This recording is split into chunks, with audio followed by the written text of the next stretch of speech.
Certains hommes n'auraient jamais dû savoir, et certaines vérités jamais être racontées. Au XVIIe siècle en Europe, le savoir était contrôlé, la science persécutée et la vérité soumise aux inquisiteurs. Vêtu d'habits sacrés, un message apparut soudainement, ni une lettre, ni une prophétie, mais un manifeste. Une simple feuille imprimée à Cassel, en Allemagne, datée de 1614. Son contenu bouleversant parlait de l'existence d'une confrérie secrète, ancienne, savante. Une fraternité qui avait traversé les siècles protégée par le silence, dont la mission était de guider l'humanité vers une nouvelle ère. Son nom, Fraternitas Rosicrucis, la fraternité de la Rose-Croix. Personne ne savait qui avait écrit ce texte, aucune signature réelle, seulement des allusions, des métaphores, des symboles. Pourtant, ce message, quelques mois plus tard, fut suivi de 2 autres documents, la Confessio Fraternitatis et le plus énigmatique des 3, les Noces alchimiques de Christian Rosenkreuz. En moins de 2 ans, une idée oubliée depuis des siècles ressurgit pour contaminer toute l'Europe. L'imprimerie n'arrivait pas à suivre la demande. Les libraires étaient assaillis par des hommes en quête de réponses. Les universités débattèrent de leur authenticité, théologiens, alchimistes et philosophes devenaient fous devant la quantité de symboles à déchiffrer. Qui étaient-ils ? Les Rose-Croix existaient-ils vraiment ? Et si oui, qu'est-ce qu'ils savaient ? Aujourd'hui, nous allons entreprendre un voyage fascinant vers une histoire ancienne qui perdure et pourrait être inscrite en chacun de nous. Mais avant de commencer ce voyage incroyable, si vous ne l'avez pas encore fait, nous vous invitons à vous abonner à la chaîne pour soutenir notre travail et pour ne pas manquer les prochaines vidéos. Les manifestes rosicruciens ne visèrent pas seulement une réforme religieuse ou culturelle. Derrière les mots imprimés, derrière les références à l'alchimie et à la spiritualité, se cachait un message plus profond. Un message inquiétant que peu surent en saisir et que moins encore osèrent prononcer. Les Rose-Croix n'étaient pas de simples philosophes, mais les gardiens d'un secret aussi ancien que le christianisme, capable de bouleverser 2000 ans d'histoire. Ce secret concernait le sang, non au sens allégorique du vrai sang, du sang humain, un sang qui portait un héritage, un sang qui, selon les Rose-Croix, descendait directement de Jésus-Christ. Mais pour comprendre la portée de cette affirmation, nous devons faire un pas en arrière, bien en arrière. En 325, l'empereur Constantin réunit le concile de Nicée.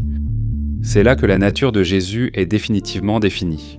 Fils de Dieu, né d'une vierge, mort, ressuscité, monté au ciel, il est officiellement dissocié de toute humanité charnelle.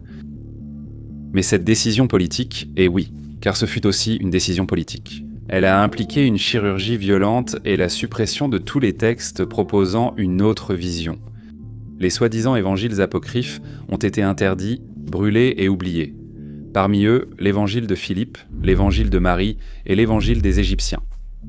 Dans l'évangile de Philippe, retrouvé en 1945 à Nag Hammadi, en Égypte, on peut lire « Marie-Madeleine est la compagne du Sauveur. Jésus l'aimait plus que les autres disciples et l'embrassait souvent. » Pourquoi ces phrases n'apparaissent-elles pas dans les textes canoniques ? Pourquoi ? Elles insinuent à l'idée que Jésus n'était pas seulement un maître spirituel, mais un homme accompli, capable d'aimer, d'avoir une compagne et peut-être de donner naissance à des enfants. Selon un ancien courant gnostique, jamais totalement disparu, Marie-Madeleine n'était pas une prostituée repentie comme l'a affirmé l'Église médiévale, mais la compagne, l'épouse de Jésus, porteuse de sa descendance. Après la crucifixion, Marie-Madeleine s'est enfuie, non pas seule mais enceinte. Elle partit de Césarée-Maritime avec d'autres disciples et arriva en Provence, dans le sud de la France. Là, selon la tradition orale, elle aurait donné naissance à une fille et d'elle serait née une lignée sacrée, une lignée de sang, une lignée secrète. Ce sang aurait traversé les siècles, passant par des familles nobles, s'unissant à la dynastie mérovingienne, celle des rois thaumaturges, les souverains aux cheveux longs qui, selon les légendes, étaient rois par droit divin, non par droit humain. Parmi eux, un en particulier, Dagobert II, un roi oublié, assassiné dans une forêt dont le nom fut effacé des chroniques officielles. Mais son sang pourrait ne s'être jamais arrêté, et c'est là que reviennent les Rose-Croix. Selon certains historiens non orthodoxes, Ce furent eux, ou plutôt ceux qui devinrent les Rose-Croix, qui protégèrent cette lignée sacrée à une époque où la vérité aurait conduit au bûcher. Ils se sont cachés, ont déguisé la connaissance en allégorie, la généalogie en symbole, la chair en esprit, mais ils ont laissé des traces. Un code que l'on retrouve dans la peinture, dans l'architecture et dans le symbole lui-même, de la rose-croix. La rose qui éclot sur la croix n'est pas seulement un signe de pureté. Selon l'interprétation ésotérique, la vie issue de la descendance du Christ est la plus ancienne. La rose, c'est Marie-Madeleine, la croix est l'arbre généalogique du Sauveur, et ce qui fleurit, c'est le sang royal. Un culte jamais mort s'est caché et déguisé derrière des images inoffensives et des statues apparemment chrétiennes. C'est le culte de Marie-Madeleine, non pas la pécheresse repentie qu'on nous a racontée, mais l'épouse du Christ, la mère de la lignée cachée. La clé du mystère des Rose-Croix. Depuis des siècles, dans le sud de la France, surtout en Provence, une légende persiste, jamais vraiment démentie, même par l'église locale. Marie-Madeleine serait arrivée sur les côtes françaises, précisément à Sainte-Marie-de-la-Mer, accompagnée de 2 autres Maries, probablement Marie-Salomé et Marie-Jacobée. Mais elle n'était pas seule, elle avait avec elle un secret, un enfant ou peut-être 2.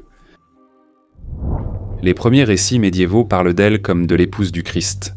Et les premiers pèlerinages en ces lieux, bien avant les apparitions mariales officielles, n'étaient en fait pas destinés à la Vierge Marie, mais à Madeleine, là, dans les grottes qui parsèment la côte. On raconte qu'elle aurait passé ces dernières années à cacher une vérité indicible, mais malgré les récits, son image officielle a été altérée. Dès le VIe siècle, le pape Grégoire le Grand assimila arbitrairement Madeleine à la prostituée repentie qui lave les pieds de Jésus. Un choix fonctionnel pour rabaisser sa figure, l'éliminer en tant que compagne et rendre le récit chrétien plus gérable d'un point de vue théologique et hiérarchique. Mais il y avait ceux qui n'oubliaient pas et ainsi, à partir de ce moment-là, Madeleine survit sous d'autres noms, sous d'autres formes, la plus puissante étant la Vierge Noire. Dans de nombreuses régions d'Europe comme la France, l'Italie, l'Espagne et la Suisse, on trouve d'anciennes statues de la Vierge Noire. Une figure féminine, souvent avec un enfant dans les bras, à la peau sombre, parfois couverte d'un manteau royal, toujours vénérée dans des grottes, des anfractuosités, des forêts sacrées, des lieux chargés d'énergie primordiale. Mais ce teint sombre, ce visage hiératique, mystérieux, n'a rien à voir avec la Vierge Marie canonique. De nombreux historiens et anthropologues estiment qu'il s'agit d'un culte bien plus ancien, peut-être lié aux divinités autochtones méditerranéennes, comme Isis, Cybèle ou Artémis d'Éphèse. Mais il y a ceux qui vont plus loin. Pour certains ésotéristes, la Vierge Noire symboliserait Marie-Madeleine, protégée et honorée par les Rose-Croix et diverses sociétés secrètes comme icônes chrétiennes, pour échapper aux persécutions ecclésiastiques. Cette femme sombre et fertile comme la terre, mystérieuse comme la nuit, incarnerait le féminin sacré oublié et porterait en elle non seulement un enfant, mais une lignée, une généalogie sacrée. La figure de l'enfant est présente car il s'agit du fils de Jésus, pas de Jésus enfant. Ici, le symbolisme des Rose-Croix révèle à nouveau toute sa puissance. La rose n'est pas seulement la fleur de l'amour, c'est le symbole du sang, de la vie qui coule dans la lignée. La rose, c'est Marie-Madeleine. La croix ne représente pas seulement la mort du Christ, mais l'arbre généalogique d'où fleurit une nouvelle humanité. Une lignée de sang qui part de Jésus et s'étend, cachée, protégée, gardée par ceux qui connaissent le secret. Selon cette interprétation, les Rose-Croix ne sont pas seulement des philosophes mystiques, mais des gardiens. Pourquoi l'Église craignait-elle cela ? Parce que si Jésus avait eu une compagne et des enfants, il ne serait plus seulement un être divin, mais un homme avec des désirs, des amours, de la chair, du sang et une descendance. Si une descendance existait, il serait inévitable de se demander qui porte aujourd'hui le sang du Christ.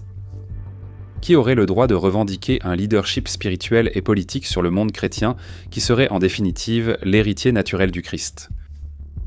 Une question risquée, remettant en cause 2000 ans de dogmes, de pouvoir, de pape et d'autorité morale. Voilà pourquoi Marie-Madeleine a été effacée et le féminin sacré réprimé. Mais les Rose-Croix n'ont pas oublié et ont créé un langage codé qui révèle tout à ceux qui savent le lire. Certains noms marquent l'histoire, figurant dans les monuments et les livres scolaires. Certains noms ont été effacés, volontairement oubliés, retirés avec précision de tout récit officiel. L'un de ces noms est Dagobert II, mais qui était vraiment Dagobert? Un roi, un mérovingien, peut-être bien plus que cela. Nous sommes en France au 7e siècle, une époque encore mythique mais déjà marquée par l'écriture et la mémoire. Les Mérovingiens, dynastie régnant sur les terres des Francs, étaient un des rois aux longs cheveux, réputés enfants des étoiles et thaumaturges, capables de guérir par simple toucher. Selon les légendes, leur autorité venait d'une descendance divine, non de conquête ou de sang romain. Certains chroniqueurs médiévaux, dont l'énigmatique chroniqueur Frédéguerre, affirmaient que l'ancêtre de la dynastie, Mérové, était né de l'union entre une reine franque et une créature marine d'origine inconnue. Un mythe, certes, mais qui suggère quelque chose. Les Mérovingiens n'étaient pas vus comme totalement humains, et l'un d'eux se démarque par son absence. Parce qu'on a trop peu parlé de lui, trop mal, trop tard. De Gobert II. Gobert fut roi d'Austrasie, comprenant des régions de l'actuelle France, Belgique et Allemagne. Envoyé enfant en exil pour des luttes dynastiques, il vécut des années à York, en Angleterre. Là, selon certains documents, il fut initié à un savoir secret, un savoir que nous qualifierions aujourd'hui d'ésotérique. De retour dans sa patrie, il monta sur le trône en 676, mais son règne fut bref. Le 23 décembre 679, alors qu'il chassait dans une forêt près de Stenay, il fut assassiné par certains membres de sa propre cour. Officiellement, c'était un complot politique, mais ses ennemis voulaient le faire disparaître totalement. Mais il y a un détail, un fragment presque effacé qui continue de réapparaître dans les voies souterraines de l'histoire alternative, un fragment conservé ou peut-être seulement évoqué, dans un lieu silencieux et isolé, l'abbaye d'Orval, en Belgique. On dit qu'une stèle funéraire aurait existé ici, mais aucun document officiel ne la mentionne. Une pierre, dit-on, disparue mystérieusement, peut-être enlevée, peut-être jamais montrée au public. Et pourtant, sur celle-ci, une inscription qui brûle encore comme une révélation interdite. Rex Deus, roi des dieux, descendant du 500. Beaucoup associent cette inscription à la lignée de sang de Marie-Madeleine, arrivée en France et unie aux Mérovingiens. Si Dagobert avait vraiment été un descendant de Jésus, le Christ n'aurait pas pu régner. Impossible sans réécrire l'histoire ou provoquer un affrontement apocalyptique entre pouvoir spirituel et politique. Et c'est dans ce scénario que les Rose-Croix agiraient. Pendant que les documents officiels étaient réécrits, pendant que les généalogies étaient modifiées, pendant que le nom de Dagobert était effacé des chroniques. Une confrérie secrète aurait protégé sa mémoire, mais pas seulement, elle aurait aussi protégé sa descendance. Parce que, selon de nombreuses théories, Dagobert eut un fils appelé Sigisbert IV qui ne fut pas assassiné, mais caché en Languedoc, dans le sud de la France, sous la protection d'un ordre invisible, un ordre qui aurait gardé son sang, sa lignée et son secret. Des siècles plus tard, cet ordre deviendra la Fraternitas Rosicrucis. Au XVIIe siècle, les manifestes rosicruciens apparaissent dans une Europe en proie aux guerres, à la peste, aux inquisitions et aux bûchers. Et c'est précisément à ce moment-là que quelqu'un décide de parler, mais pas au hasard, pas pour tout le monde, seulement pour ceux qui savent lire. Parmi les symboles, Christian Rosenkreutz, le fondateur légendaire de l'ordre de la Rose-Croix. Il aurait vécu 2 siècles plus tôt, en plein Moyen-Âge. Et il aurait voyagé en Orient, en Égypte, en Perse, pour apprendre les secrets de la connaissance universelle. Mais la vérité, c'est que Christian Rosenkreutz n'est pas un nom, mais un code. Christian signifie chrétien, Rosen signifie rose, Kreutz signifie croix. Le nom lui-même est le symbole, c'est le Christ crucifié, le sang de la rose, la lignée perpétuée en secret. Cependant, les liens sont trop nombreux pour être ignorés, partout en Europe, à chaque période de répression de la liberté de penser. Les Rose-Croix sont réapparus, jamais avec des noms certains, jamais avec des visages connus, mais toujours en laissant des traces, des symboles. Au Moyen-Âge, des églises Sainte-Madeleine ont été construites dans des lieux isolés, sur des collines ou près de sources, en suivant une ligne oblique qui traverse l'Europe du sud-ouest au nord-est, de la Provence jusqu'à l'Écosse. Une ligne nommée aujourd'hui ligne Saint-Michel, passant aussi par le Mont Saint-Michel et le Mont Saint-Ange. Un alignement trop parfait pour être dû au hasard, jamais officiellement expliqué. Que penser des églises jumelles dédiées à des saints, oubliés ou hors contexte, comme Saint Léonard ? Souvent lié à la libération et au savoir caché, il était aussi vénéré dans des lieux où l'Église souhaitait réprimer les hérésies. Dans certains manuscrits du XVe siècle, on trouve aussi des acrostiches, c'est-à-dire des compositions poétiques dans lesquelles les premières lettres de chaque vers, lues dans l'ordre, forment un nom ou d'autres mots déterminés, ou des cartes stellaires camouflées en prières et des saints inventés, qui sont en fait des mots codés employés lors des rituels d'initiation rosicruciens. Tout cela n'est pas officiellement confirmé, mais c'est répété avec trop d'insistance, dans trop d'endroits différents, pour ne pas éveiller au moins un soupçon, comme si toute l'Europe avait été transformée en une immense carte chiffrée, et que les rosicruciens en étaient lentés les architectes invisibles. Et enfin, qu'est-il advenu des Mérovingiens, qu'est devenu leur lignée ? D'après le dossier Secret, un document des années 60 à la Bibliothèque nationale de Paris, la lignée mérovingienne existerait toujours, mélangée à d'autres dynasties et protégée par des ordres ésotériques. Elle serait en attente, mais en attente de quoi ? Si une vérité est trop dangereuse pour être dite, on ne la nie pas. On la cache sous une autre vérité, on la dilue, on la sature de mensonges, de demi-vérités et de récits fantastiques, jusqu'à ce que plus personne ne distingue le réel de l'irréel. Selon de nombreux chercheurs indépendants, c'est arrivé à l'histoire des Rose-Croix, de la lignée mérovingienne et du sang royal. Tout tournerait autour d'un lieu précis, un petit village du sud de la France perdu parmi les collines de l'Aude. Rennes-le-Château, un nom devenu légendaire. Ici, à la fin du XIXe siècle, un humble curé de campagne, Béranger Saunière, change soudainement de vie. En quelques années, il transforme l'église locale en un véritable temple ésotérique. Pleine de symboles mystérieux, d'inscriptions latines ambiguës, de statues étranges, il construit une tour appelée Tour Magdala, achète des livres, voyage, accumule de l'argent. Beaucoup trop d'argent pour un simple curé de campagne. Personne ne comprend d'où proviennent ces fonds. Il ne le dit pas, il ne le dira jamais, mais certains soupçonnent que Saunière ait trouvé quelque chose, un document, un manuscrit, peut-être une généalogie secrète ou la preuve d'un pacte ancien encore en vigueur.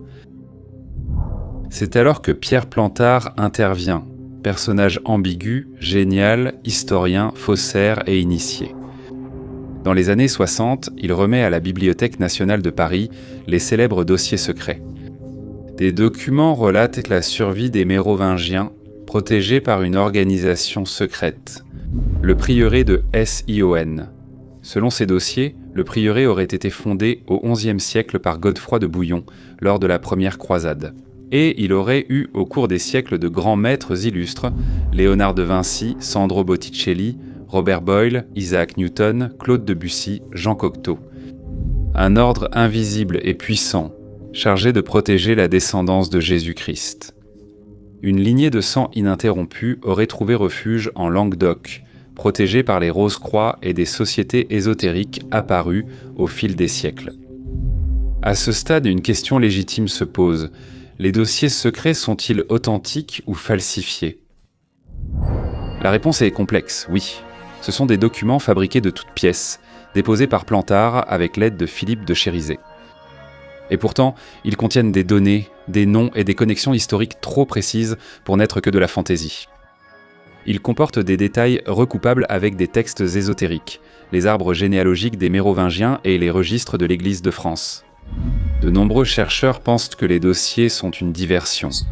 Oui, mais pas pour nier la vérité, pour protéger quelque chose, pour brouiller les pistes. Au fond, la meilleure façon de cacher une vérité est de la rendre ridicule. En 1982, 3 auteurs, Michael Beigent, Richard Ley et Annie Lincoln, publient un livre destiné à faire sensation. Le Saint Graal, une œuvre à mi-chemin entre l'enquête journalistique, l'essai historique et le thriller ésotérique. Dans le livre, il est soutenu que Jésus et Marie-Madeleine ont eu des enfants, et que leur descendance s'est mêlée à la dynastie mérovingienne. Le prieuré de Sion et les Rose-Croix auraient en protégé cette lignée de sang.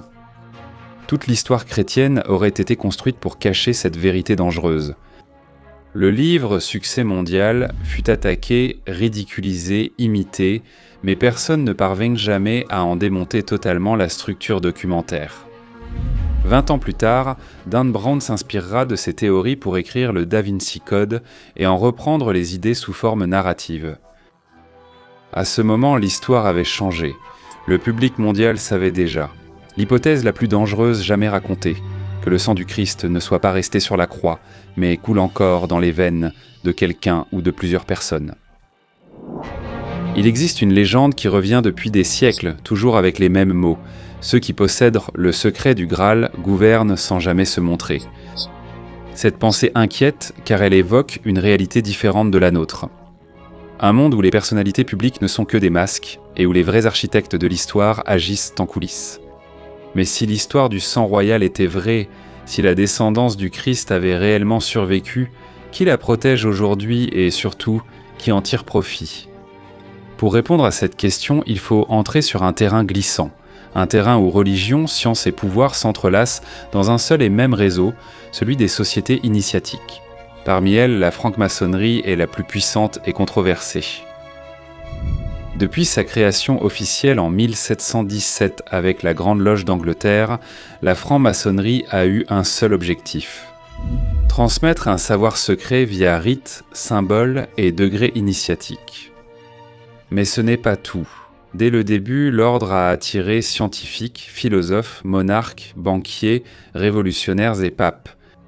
Parmi ces symboles figurent d'or toujours la rose, la croix, le compas, l'étoile à 6 branches, la colombe, l'échelle et le Graal. Trop d'indices pour ne pas saisir le lien.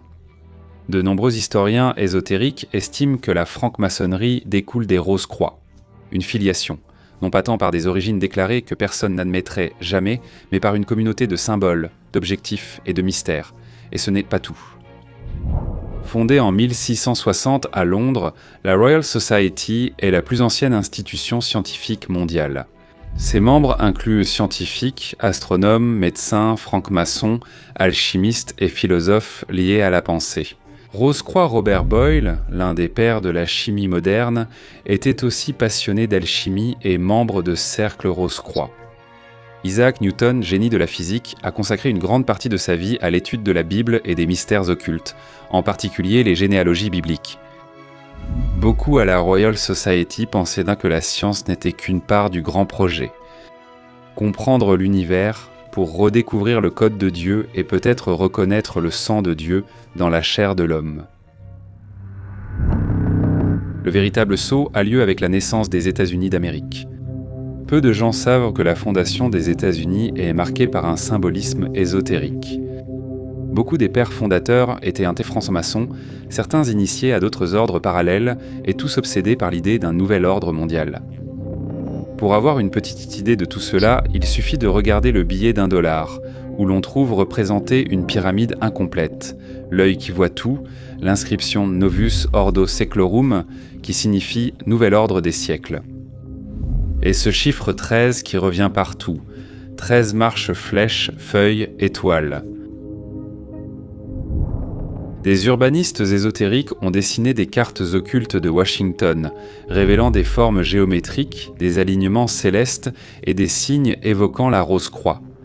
Les États-Unis seraient-ils donc un projet rosicrucien ? Peut-être pas, mais peut-être sont-ils le réceptacle moderne d'une mission ancienne. Parce qu'au final, la question revient toujours. Si le sang de Jésus a survécu, s'il coule encore aujourd'hui chez quelqu'un, qui le garde, qui en garantit le secret ? Et encore, pourquoi personne n'en parle sérieusement ? Pourquoi ce sujet est ridiculisé, banalisé, oublié ? Peut-être parce qu'on ne peut plus l'arrêter, peut-être parce que l'humanité s'approche de l'éveil de ce sang. Pendant des siècles, nous avons cherché le Graal comme un objet, une coupe, une relique, une merveille perdue dans les souterrains de quelques châteaux templiers ou parmi les replis de la Terre Sainte. Peut-être que la quête a échoué car nous avons cherché au mauvais endroit, à l'extérieur plutôt qu'à l'intérieur. Selon l'une des interprétations les plus anciennes et en même temps les plus révolutionnaires, le Graal n'est pas une chose mais une personne, ou plutôt quelque chose qui coule dans les personnes. Le Graal serait le sang lui-même, mais pas n'importe quel sang. Le sang porteur d'un code, une matrice à la fois spirituelle et biologique, un acide désoxyribonucléique capable de réactiver quelque chose d'oublié dans la nature humaine. Certains textes alchimiques de la Renaissance parlent du sang royal, non seulement comme un sang royal au sens dynastique, mais aussi comme une substance vivante, programmée pour contenir une étincelle divine. Ce concept s'inscrit dans une vision devenue plus audacieuse au XXe siècle. La mémoire génétique, selon laquelle notre acide désoxyribonucléique transmettrait non seulement des traits physiques, mais aussi souvenirs, émotions et potentialités latentes. Si une lignée remontant à Jésus et Marie-Madeleine existe, elle transmettrait une mission inscrite dans la vie, pas seulement des gènes. Dans le livre L'héritage messianique, les auteurs suggèrent que le véritable héritage du Christ n'est pas une religion, mais un archétype vivant, transmis de chair en chair, de sang en sang, et que les Rose-Croix, dans leur langage codé, n'ont fait que garder les clés de cette transmission. Selon cette interprétation, l'alchimie n'était pas du tout la transmutation des métaux, mais la transmutation de l'être humain, la tentative d'éveiller chez certains individus une fréquence perdue, une harmonie primordiale entre l'esprit et le corps, qui permettrait de ramener sur Terre l'homme divin. Aujourd'hui, grâce au séquençage du génome humain, à l'épigénétique et à la redécouverte de la résonance et des fréquences dans le comportement cellulaire, beaucoup de ces idées, qui semblaient être de la folie médiévale, commencent à paraître étonnamment actuelles et troublantes. Certains avancent en effet l'hypothèse que toute la lignée rosicrucienne a toujours travaillé sur deux niveaux. D'un côté, elle protégeait la descendance, de l'autre, elle œuvrait à l'éveiller. Parce que, selon certaines sources, ce sang n'est pas automatiquement actif. C'est comme un code dormant, un potentiel qui peut rester inactif pendant des générations jusqu'à ce que quelqu'un découvre la bonne clé. Et quand il s'active, ce sang ne génère pas de pouvoir, il génère de la conscience, une nouvelle prise de conscience. La sensation que tout ce qu'on nous a dit n'est qu'une mise en scène. Qu'en coulisses de l'histoire, il y ait un dessein plus vaste, inscrit dans notre propre corps. Ce n'est pas un hasard si beaucoup de figures spirituelles, mystiques ou prophètes, de Léonard à Newton, ont été soupçonnées d'appartenir à cette lignée, ou au moins d'avoir découvert ces mystères. Ce n'est pas un hasard si leur savoir semblait anticiper les siècles. Peut-être n'étaient-ils pas seulement des génies, peut-être étaient-ils porteurs d'une mémoire ancienne et peut-être aujourd'hui de notre temps. Le réveil se produit de nouveau. Certains enfants naissent avec des capacités exceptionnelles. Il y a des individus qui racontent des rêves récurrents dans des langues inconnues, il y a des gens ordinaires qui se souviennent soudainement de quelque chose qu'ils n'ont jamais vécu. Peut-être ne sont-ce que des fantasmes ou des rappels écogénétiques d'un héritage longtemps resté silencieux. La science se moque de tout cela, les religions le nient, mais les Rose-Croix ne parlent pas. Eux, ils savent et peut-être qu'ils attendent. Ils attendent que les porteurs se réveillent, que le sang retrouve sa fréquence, que le Graal ne soit plus cherché à l'extérieur, mais reconnu à l'intérieur. Parce que comme l'a dit un ancien document rosicrucien, lorsque l'homme aura des yeux pour voir ce qui est caché sous la peau du monde, alors la rose fleurira et non pas sur la croix, mais dans le cœur de celui qui l'a toujours porté. Il n'est pas nécessaire de tout croire ni d'adhérer à chaque détail ou légende. Parfois, regarder le vide autour d'une histoire suffit à comprendre que quelque chose a été dissimulé. Pourquoi une figure comme Marie-Madeleine, présente dans tous les évangiles, aurait-elle été reléguée au rang de pécheresse repentie, puis progressivement effacée des sermons, des liturgies, de la théologie officielle? Pourquoi la dynastie mérovingienne, surtout d'Agobert II, a-t-elle été éliminée avec tant de détermination, alors que d'autres, moins remarquables, ont survécu?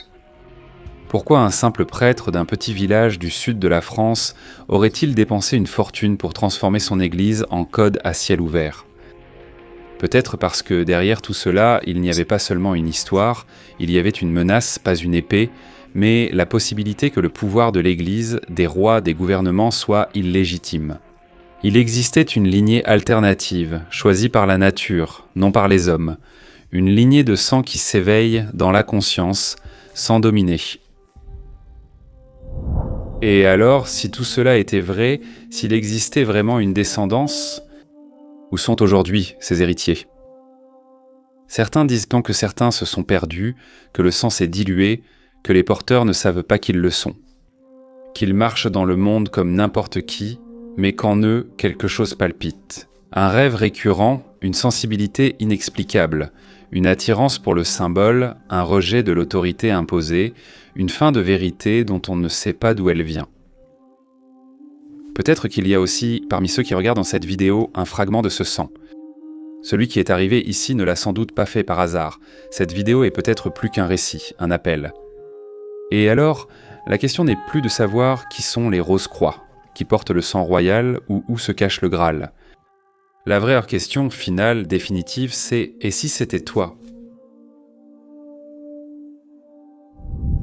Nous sommes arrivés à la fin de cette histoire fascinante qui commence à une époque lointaine et arrive jusqu'à nos jours. À ce stade, nous sommes curieux d'avoir votre avis. Écrivez en commentaire ce que vous en pensez et abonnez-vous si vous avez aimé la vidéo pour soutenir notre travail. À la prochaine histoire.